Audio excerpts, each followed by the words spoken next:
When HOA President Vivian Whitmore towed my truck from my own driveway at 2 a.m., she had no idea I literally owned the road her million-dollar house sits on and could legally cut off her access forever. I came home from a 14-hour shift to find my work truck gone. My livelihood vanished. Security footage revealed the truth. Vivian directing the tow truck with the confidence of someone who thinks rules don't apply to her. That smug wave she gave my camera as $60,000 worth of equipment disappeared. 6 months later, she was sobbing in front of City Council, begging me not to destroy her property value forever. My name's Garrett. 3 years ago, I lost my wife Elena to cancer. She left me this ranch house in Pinehurst Meadows, 127 homes built when contractors used real wood instead of particle board.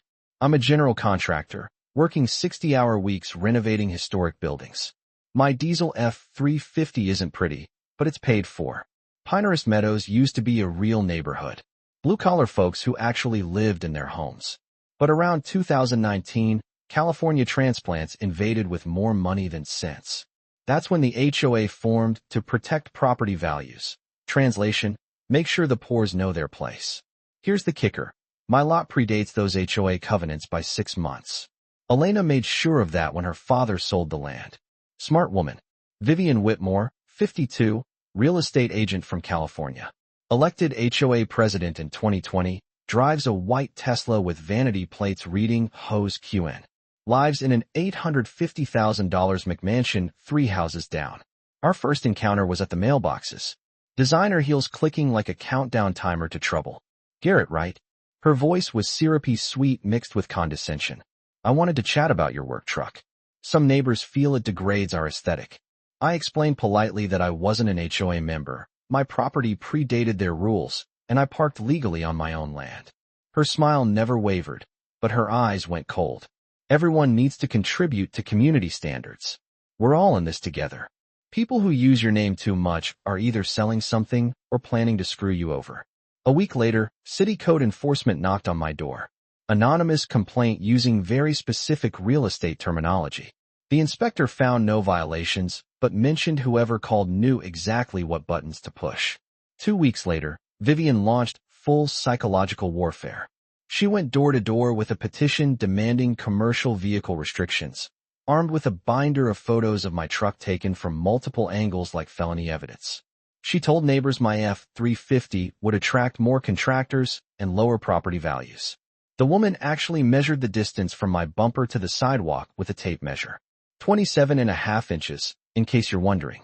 She got 23 signatures out of 127 households, mostly newer residents who'd never spoken to me, but were terrified my truck might spawn an invasion of working-class people. The city council meeting was in a civic center where folding chairs squeaked like torture devices.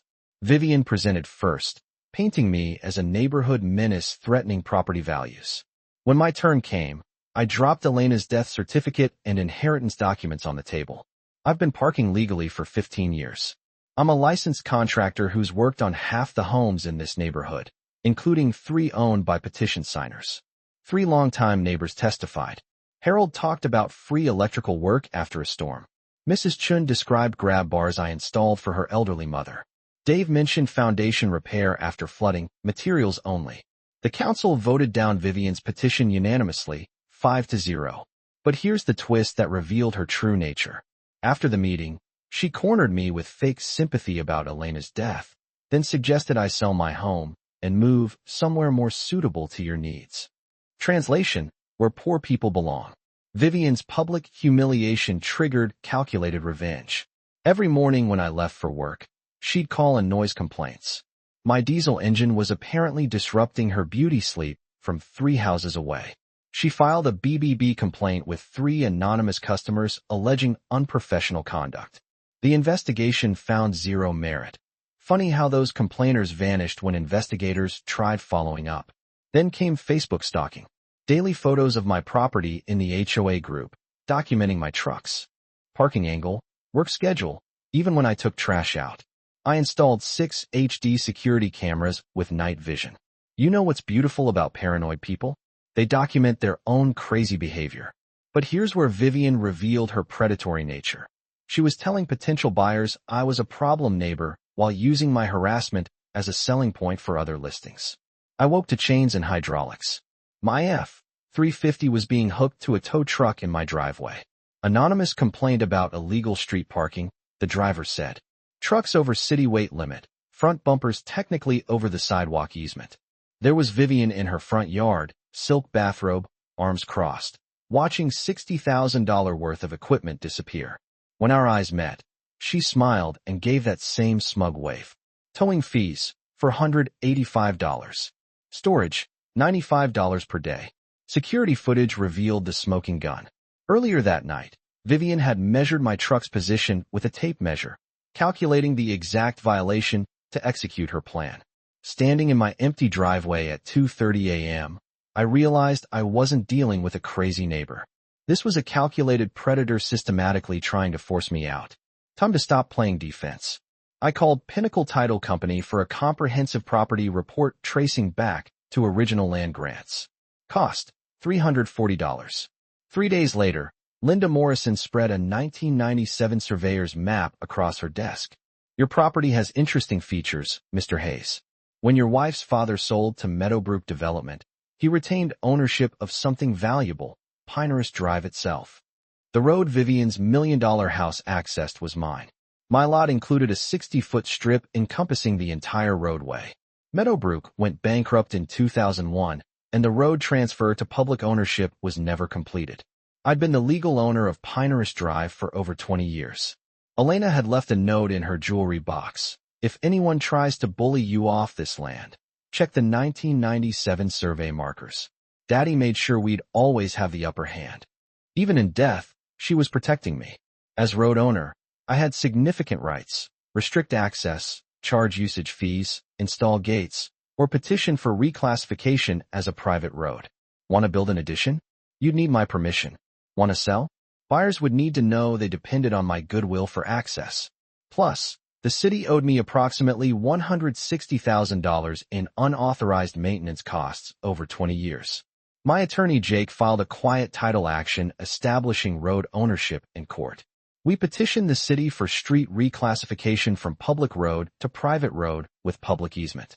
2 weeks for survey, 1 month for legal filings. We wouldn't tell Vivian anything until the city officially notified all affected property owners. While we prepared, Vivian escalated to physical sabotage. I found a nail strip across my driveway, $340 in tire damage. Security footage showed her placing it at 3:17 a.m., then returning to retrieve it. She made one final desperate move, a bribery attempt disguised as neighborly concern. Fair market value plus 15%, nearly $200,000 over worth. I have a client interested in corner lots, she said. This would solve both our problems. When I declined, her mask slipped. It would be unfortunate if life became more difficult for someone who chooses to stay where they're not welcome. Monday morning, city notifications went out via registered mail to every house on Pinehurst Drive.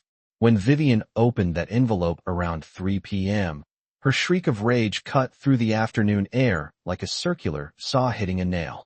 By 4 p.m., she'd hired a private investigator. Tuesday brought anonymous flyers in every mailbox. Neighborhood safety alert. Unstable resident threatens community values. Professional printing with doctored photos making my property look dangerous. My cameras caught her distributing flyers at 5:23 a.m. She filed complaints with the State Contractor Licensing Board. 3 anonymous complainers with detailed testimony about poor work quality. When the board tried contacting them for follow-up, all phone numbers were disconnected.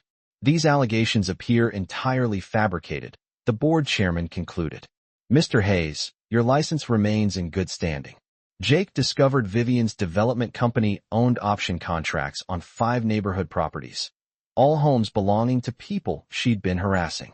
Her entire campaign was business strategy: create problems to drive down prices, then swoop in with development offers. My road ownership discovery threatened her entire scheme. The city council public hearing was packed beyond capacity. 3 TV news crews set up cameras as half the county showed up for the fireworks. Vivian arrived in a black power suit with an expensive attorney, carrying herself with confidence that money could solve her problems. The city attorney delivered the nuclear bomb. The petitioner's road ownership claim is legally valid. Mr. Hayes has been the legal owner of Pinehurst Drive for over 20 years.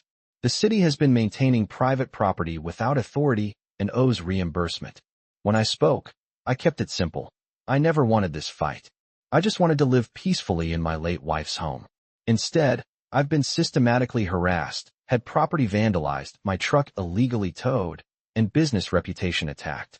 Security footage played on the main screen, months of harassment in high definition.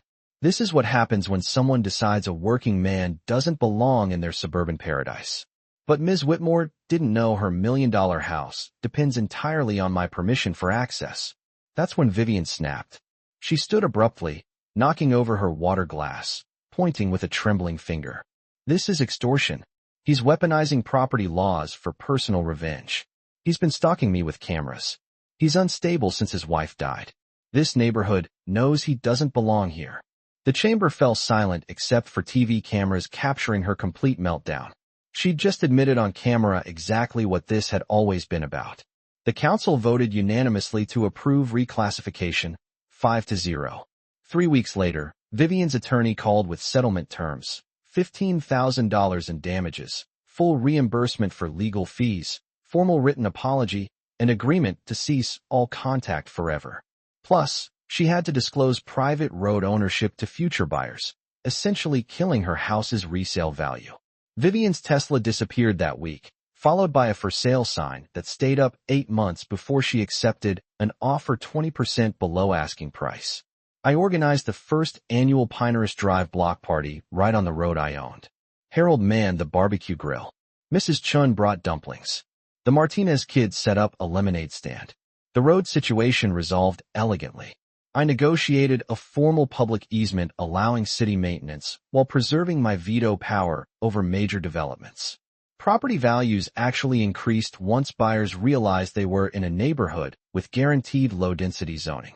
The $18,000 from city reimbursement and Vivian's settlement became seed money for the Elena Memorial Scholarship Fund for trade school students from working-class families. Harold started teaching property rights workshops at the community center, using my case as example of why people need to understand what they own. 6 other homeowners discovered easements and rights they never knew they had. Our story inspired harassment victims across Texas to investigate their legal options. The local legal aid society now offers free Elena's Law workshops, teaching people how to research property rights and fight HOA overreach. A construction worker in Dallas used our story to stop his HOA from forcing him to move his work truck. A Houston widow discovered she owned the alley behind her house. Sometimes fighting back creates a roadmap for others to follow. As I write this on my back porch where Elena and I planned retirement, children's laughter drifts from the street I own. The street where neighbors help each other instead of measuring grass.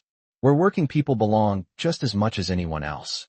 Elena's wedding ring still hangs around my neck, warm against my chest as the Texas sunset paints the sky the color of justice, served at exactly the right temperature. Have you ever dealt with an HOA nightmare? Sometimes the best revenge isn't living well. It's legally owning the road your enemies drive on. Subscribe for more HOA chaos where entitled Karens get reality checks.